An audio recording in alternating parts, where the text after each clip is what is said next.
안녕하십니까. JTV 8시 뉴스입니다. 네, 설날인 오늘 시청자 여러분은 어떻게 보내셨습니까? 반세기가 넘도록 해마다 설날이면 어김없이 주민들이 한데 모여 합동 세배를 하는 마을이 있습니다. 하원우 기자가 다녀왔습니다. 곱게 한복을 차려입은 마을 주민들이 하나둘 회관 앞으로 모여듭니다. 회관 앞에 차례상이 차려지고 엄마 아빠를 따라온 아이들부터 어른까지 동네 어르신들에게 세배를 올립니다. 올 한 해도 건강하고 무탈하기를 기원하는 덕담도 건넵니다. 대박 나고 정말로 부자 되는 그런 한 해가 되기를 바랍니다. 아이들이 받은 세뱃돈과 학용품에는 고향 어르신들의 따뜻한 정이 담겨 있습니다. 아유 귀엽네. 공부 앞으로 열심히 할 거죠? 네, 엄마 말씀도 잘 듣고요. 주민들도 서로를 마주보며 새해 인사를 주고받습니다. 처음 겪어보는 거라서 좀 많이 어색하기도 했는데 아무래도 명절이다 보니까 다 같이 모여서 하는 거 기분도 좋고 의미도 있는 것 같아요. 이 마을의 합동세배는 올해로 53년째. 전국 각지에서 온 귀성객들은 새해 첫 아침을 함께하는 세배를 통해 한 뿌리에서 태어난 이웃사촌임을 다시 한번 마음에 새깁니다. 자주 찾아뵙지 못하는데 1년에 한 번씩이라도 이제 어른들 찾아뵙고 인사드려서 좋고요. 이제 고향에 찾아오는 친구들하고 선후배 자주 만나 뵙고 돼서 그래서 좋습니다. 전주 한옥마을은 차례를 마치고 나온 나들이 인파로 하루 종일 붐볐습니다. 할아버지는 손자와 함께 굴렁쇠를 굴리며 소중한 추억을 남깁니다. 예, 오랜만에 만나서 이렇게 즐겁게 같이 노니까 너무너무 행복하고 즐겁습니다. 아주 좋습니다. 봄날처럼 포근했던 정월 초하루. 가족끼리 따뜻한 정과 웃음을 나눈 하루였습니다. JTV 뉴스 하원호입니다. 귀경 행렬이 시작되면서 고속도로 곳곳에서 정체 현상이 빚어지고 있습니다. 귀경길 정체는 오늘 밤 늦게까지 이어질 것으로 보입니다. 김진영 기자가 자세한 상황 전해드립니다. 오늘 낮부터 고속도로는 몸살을 앓았습니다. 이른 귀경길에 나선 차량과 막바지 기성 차량, 여기에 나들이 차량까지 한꺼번에 몰렸기 때문입니다. 이 시각 현재 호남과 서해안 고속도로 모두 전북 구간은 일부 지역을 제외하고는 비교적 원활한 흐름을 보이고 있습니다. 전북 구간을 벗어나면 천안 논산 고속도로와 경부 고속도로 등 충청과 경기도에서 여전히 지정체 구간이 많습니다. 승용차를 이용할 경우 나들목을 기준으로 호남은 전주에서 서울까지 4시간, 서해안도 동군산에서 서서울까지 4시간가량 걸리고 있습니다. 지금은 고속도로 진입 차량이 조금씩 줄고 있지만 귀경길 지정체는 자정이 넘어서야 완전히 해소될 것으로 예상됩니다. 한국도로공사는 내일도 오전부터 귀경 차량이 몰리면서 지정체 현상이 계속될 것으로 내다봤습니다. JTB 뉴스 김진영입니다. 제2 고속열차인 SRT가 예정보다 2달 늦은 오는 8월에 개통합니다. 수서발 고속열차를 운영하는 주식회사 SR은 올해 상반기 시험 운행을 거쳐 8월부터 수서발 SRT를 호남선과 경부선에 투입하겠다고 밝혔습니다. SR은 기존 KTX보다 요금을 10%가량 낮추고 이용객이 적은 시간에 더 저렴한 요금을 적용하는 등 다양한 가격 프로그램을 도입할 계획이라고 덧붙였습니다. 전라북도가 오는 2018년에 초고령 사회에 진입할 것으로 예상돼 다양한 노인 복지 정책 개발이 요구됩니다. 지난해 12월을 기준으로 전북의 65세 이상 노인 인구는 33만 3천여 명으로 전체 17.8%를 차지해 현재 고령 사회로 분류되고 있습니다. 하지만 오는 2018년에 65세 이상 노인 인구 비율이 20%를 넘을 가능성이 커 초고령 사회가 유력해 보입니다. 전라북도는 노인 복지 정책을 개발하고 관련 예산을 확보하는 작업에 힘쓰기로 했습니다. 설 연휴를 맞아 전북의 현안을 살피는 기획보도입니다. 새만금 신공항이 정부의 사업 계획에 반영돼 새만금의 하늘길이 열릴 가능성이 높아졌습니다. 이달에는 새만금 사업을 총괄하게 될 국무총리실 산하 새만금 추진지원단이 출범합니다. 보도에 송창윤 기자입니다. 국토교통부가 새만금 신공항을 제5차 중장기 공항개발 계획에 포함시켰습니다. 새만금의 공항을 개발하기 위한 수요와 입지, 규모 등에 대한 조사가 시작된 겁니다. 용역을 통해 수요가 확인되면 기본 계획과 실시 설계 등을 거쳐 빠르면 오는 2020년쯤 새만금 신공항이 착공됩니다. 국내외 기업과 관광객 유치 활성화로 새만금 개발이 더욱 빨라지고 2023년 세계 잼버리 대회 등 대규모 국제 행사 유치와 개최에 큰 도움이 될 것으로 기대됩니다.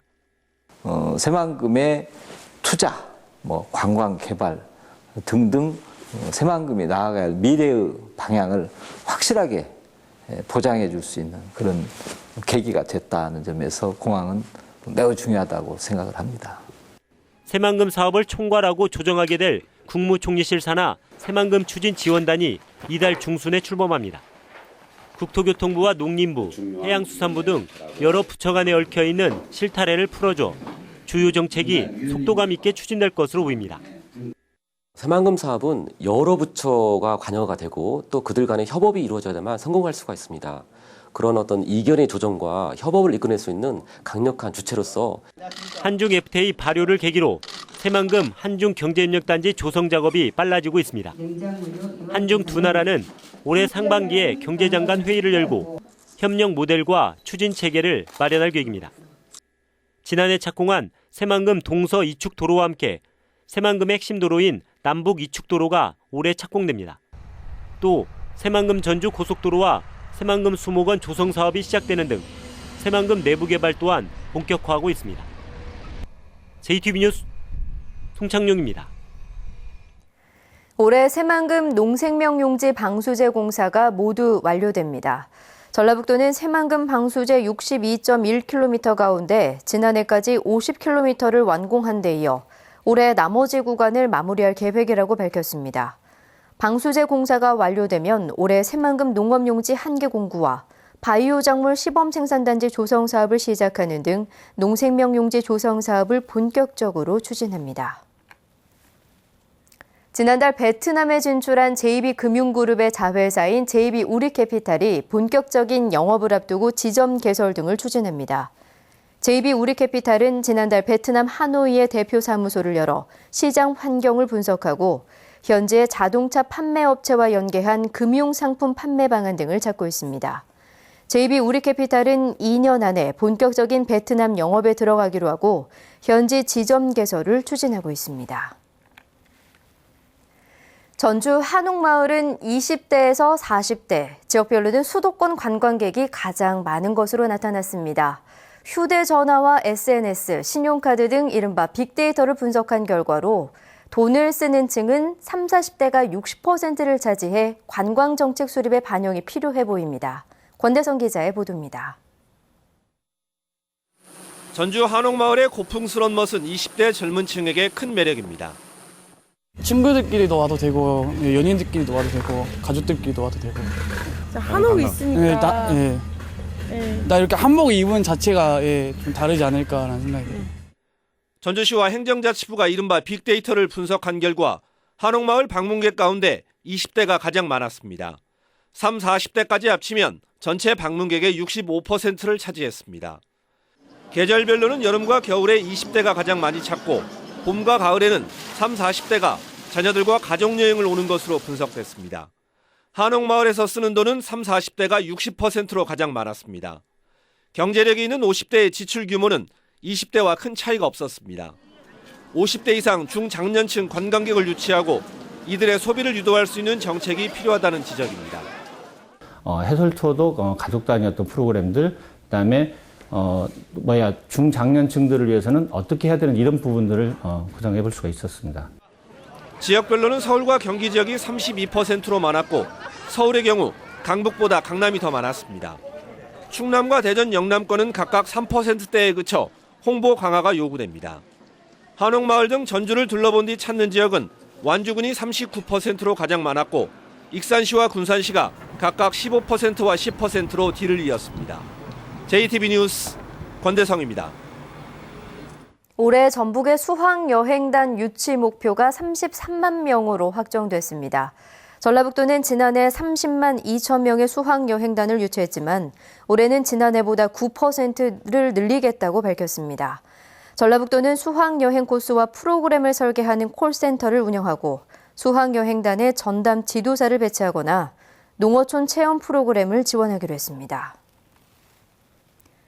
전북교육청이 공무원 청렴 의무를 강화합니다. 전북교육청은 직무 수행 중 알게 된 정보를 29개로 정한 뒤 이들 정보의 활용을 제한하는 공무원 행동 강령 개정안을 입법 예고했습니다.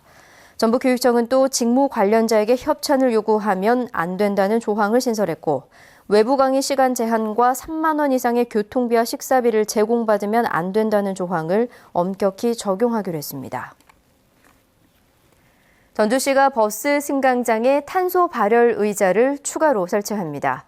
전주시는 전주역과 한옥마을 등 버스 승강장 15곳에 탄소 섬유로 제작한 발열 의자를 설치하기로 했습니다. 탄소 소재로 된 열선을 벤치에 넣어 시민이 앉으면 따뜻한 탄소 발열 의자는 11월부터 다음해 3월까지 운영됩니다. 익산시가 온난화 같은 기후 변화에 대응해 왕궁면과 오산면 등에서 아열대 작물을 재배합니다. 익산시는 농촌진흥청과 함께 익산 기후 특성에 맞는 아열대 작목의 실증 시험 재배 포장을 농업기술센터 안에 설치한 뒤 내년부터 농가 시범 사업에 들어가기로 했습니다. 왕궁과 오산의 아열대 작물 재배 면적은 5헥타르가량으로 추산됩니다. 전북은 오늘 완주의 낮 기온이 영상 9도까지 오르는 등 포근한 날씨가 이어졌습니다. 내일도 대체로 맑겠습니다. 아침 최저 기온은 영하 4도에서 영하 1도, 낮 최고 기온은 영상 5도에서 7도의 분포로 오늘보다 조금 낮겠습니다. 바다의 물결은 오전에 1에서 2.5m를 일다가 오후에는 0.5에서 1.5m로 낮아지겠습니다. 전주기상지청은 설 연휴 마지막 날인 모레까지 대체로 맑은 날씨가 이어지다가 오는 목요일부터 비가 내리기 시작해 일요일까지 이어질 것으로 내다봤습니다. 대원 칸타빌은 특별해요. 온 가족의 일상생활을 특별하게 만들어주니까요. 글로벌 주거 문화를 이끄는 대원 칸타빌 공간에 공감해보세요. 공간에 공감하다. 미장지구 대원 칸타빌. 이상으로 JTBC 8시 뉴스를 마칩니다. 고맙습니다.